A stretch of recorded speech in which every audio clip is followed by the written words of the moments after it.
For as long as I could remember, my family had always been close. We shared holidays, birthdays, and long summer nights filled with laughter and stories. But over time, something shifted. Small misunderstandings turned into sharp words, and sharp words turned into deep wounds. One argument after another piled up until the silence between us became louder than any fight we had ever had. But weeks turned into months, and months into years. Phone calls stopped. Invitations were no longer sent. We became strangers, bound only by blood but separated by pride and pain. I often replayed the moments that led to the breakdown, searching for answers. Whose fault was it?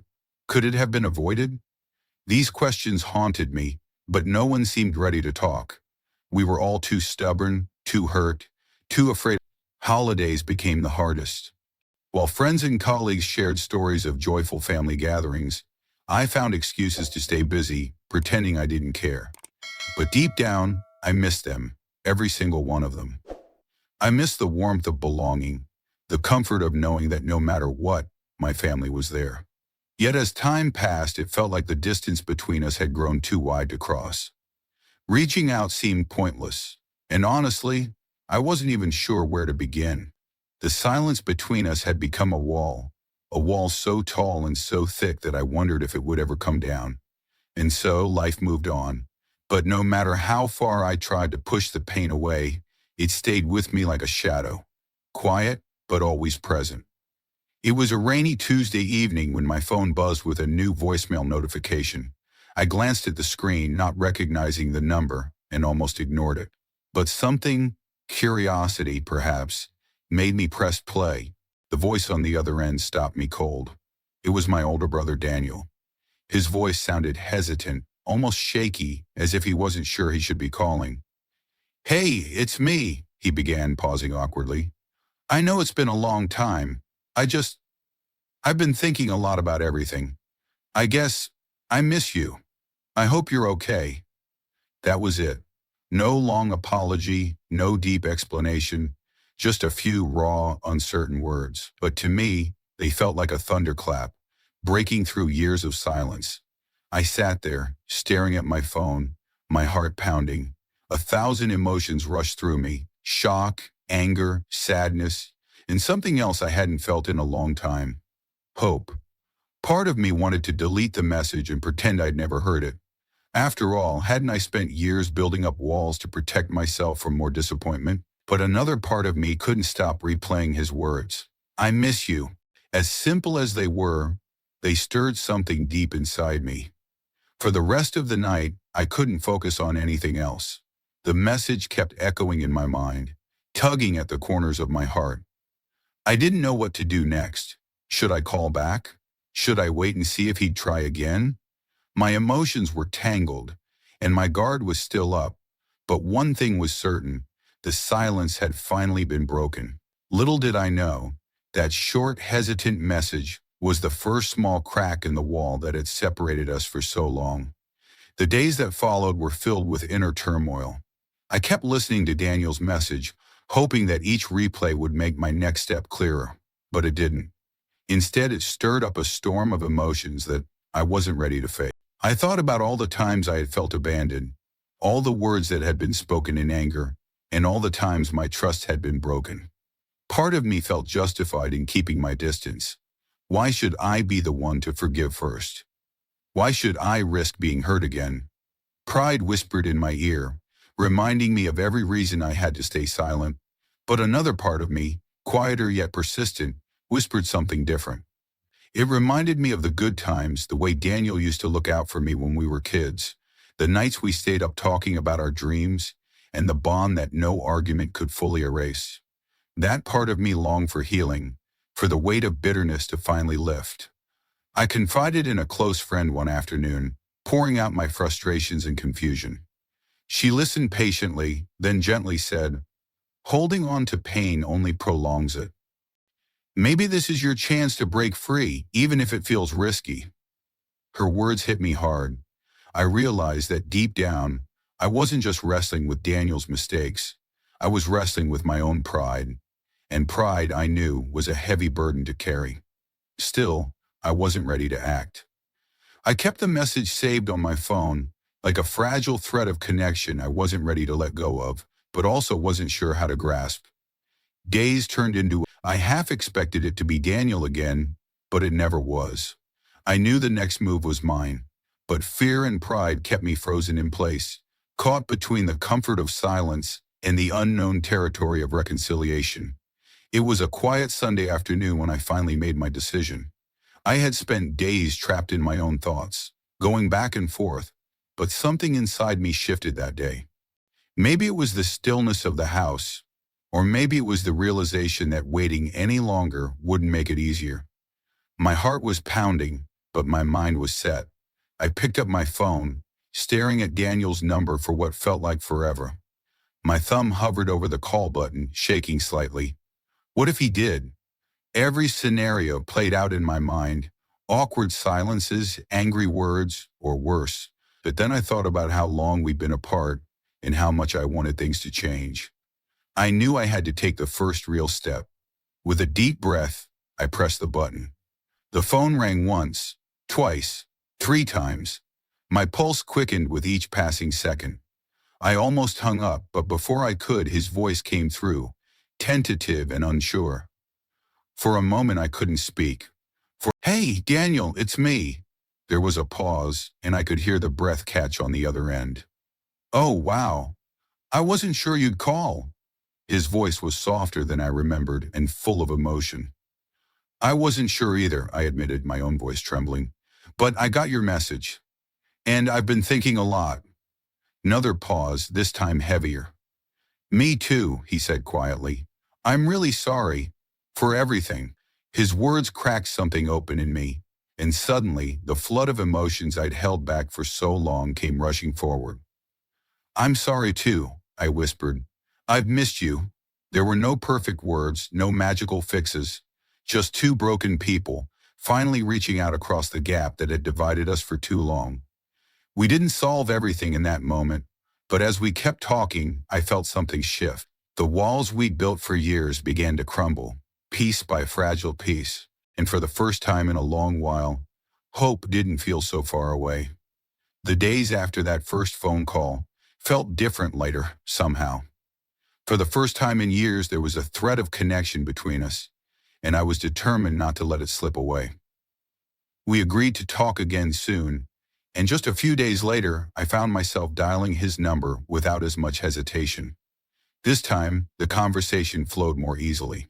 The initial awkwardness was still there, but underneath it was a growing sense of relief. We talked about small things at first, work, daily routines, and memories from childhood that made us both laugh and sigh. Slowly, as the hours passed, we began to peel back the layers that had built up over years of distance. I've been thinking a lot about what went wrong, Daniel admitted at one point, his voice heavy with regret. I know I hurt you. I didn't handle things the way I should have. Hearing him say those words out loud brought tears to my eyes. I realized how long I'd been waiting, not just for an apology, but for recognition of the pain we had both carried. I wasn't perfect either, I said softly. We talked honestly about misunderstandings, betrayals, and the hurt that had festered over the years. It wasn't easy. At times the emotion was too raw, and we had to pause, breathing through the memories that still stung. But something incredible was happening. For the first time, we weren't talking at each other. We were truly listening. The anger that had once fueled our fights was replaced by a genuine desire to understand and heal. By the time we hung up, I felt emotionally drained but strangely at peace. We hadn't solved everything, and there was still a long road ahead. But we had cracked open the door to healing, and that was more than I had ever expected. As I set my phone down, I whispered a quiet prayer of thanks. The walls were finally starting to fall. In the days and weeks that followed, Daniel and I kept talking regularly. Each conversation felt like another brick being removed from the wall that had once seemed unbreakable. But talking was only part of the healing. Now it was time to prove, through actions, that forgiveness was real. One evening, Daniel surprised me by saying, I want to meet in person. I think it's time. The thought of seeing him again after so long filled me with both excitement and anxiety. But deep down, I knew he was right. We had come too far to stop now. We agreed to meet at a quiet coffee shop downtown, a neutral place where neither of us would feel overwhelmed. When I walked in and saw him sitting there, my heart skipped a beat. He looked older, of course, with lines of stress and time on his face, but there was something familiar in his eyes, something that reminded me of the brother I had loved so deeply once. We hugged awkwardly at first, then sat down and started talking. To my surprise, it felt natural. We picked up where we had left off on the phone, but now there was a new warmth, a new understanding between us. We didn't shy away from hard topics. We spoke honestly about how much we had hurt each other and how regret had weighed us down for years. "I don't want to lose you again," Daniel said quietly, his eyes brimming with tears.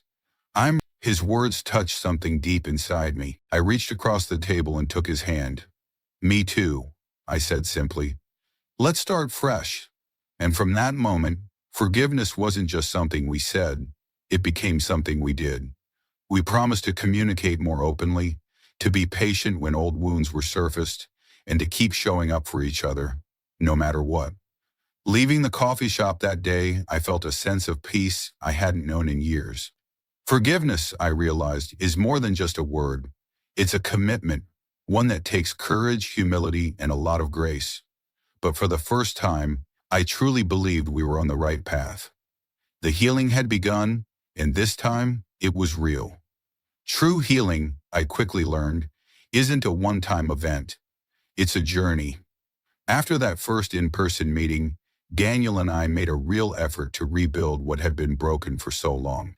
We started small, weekly phone calls, occasional meetups, and little messages just to check in. Each step, though simple, was like adding another stone to a bridge we were determined to rebuild. Before long, other family members began to notice the change. Our younger sister, Emily, who had been caught in the middle of our feud for years, reached out one day.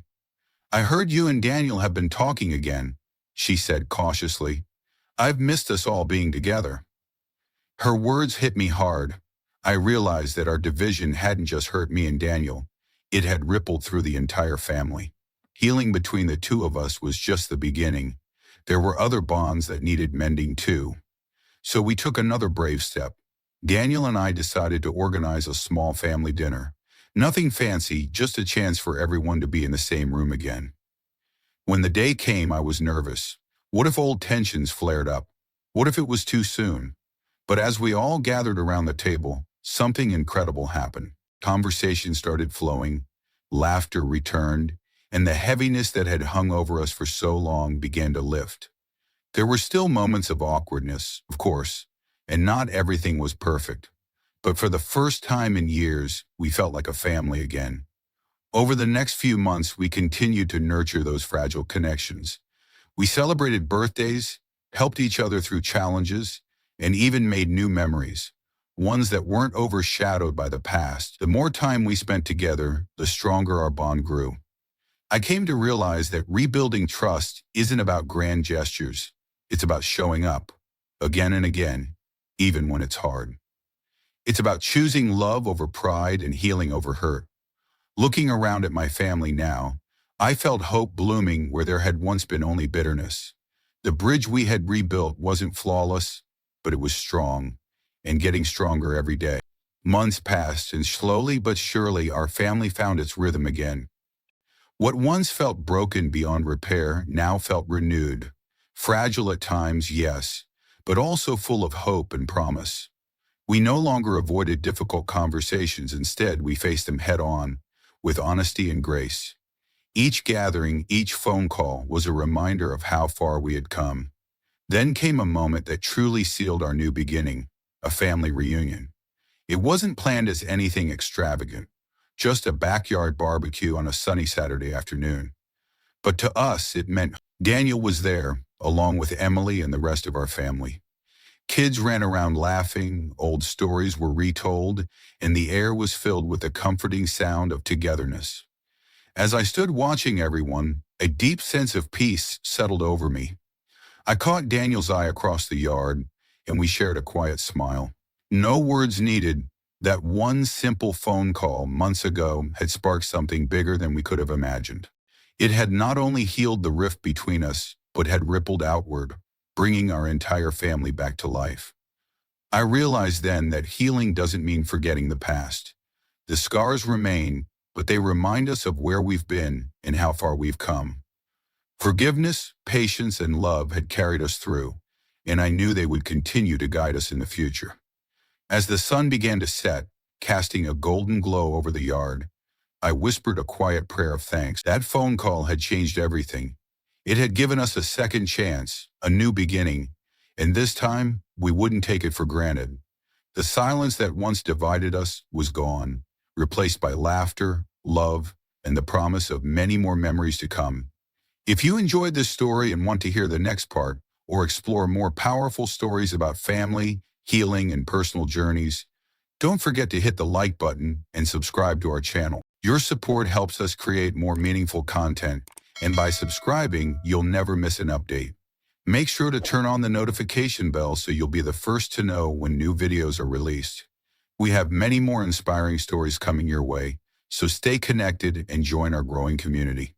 Thank you for watching, and we can't wait to share more with you soon.